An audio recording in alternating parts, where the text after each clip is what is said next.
बातचीत इंडस्ट्री के लोगों से, पूरी पिक्चर बची है अभी प्रोमो देख। मेरे किस्से सुनोगे तो रो दोगे, लश्करी खुशी बकचोदी दोनों से भली बात थी। हमें रोका था बहुतों ने, परिवार खुश मुझे तुम क्या ही रोकोगे। बिस्तर बना देंगे नोटों के अगर मेहनत को पैसों से तोलोगे। रुकेगी कलम नहीं जब तक जिंदा, मैं मरूंगी तब तक नहीं कला है जिंदा। मुझे लगता है जानती सब हूँ मैं, हार या जीत की होती नहीं चिंता। मैं सुनती हूँ लोगों को ज्यादा नहीं परा, मैं जानती सबके हूँ दिल का।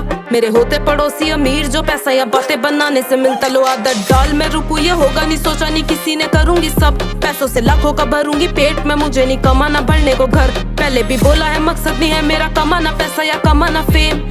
फर्क है मुझे बदलनी है दुनिया और तुम्हें बदलने हैं घर। करने से बातें हो जाती हैं ताजा वो यादें कि कैसे करा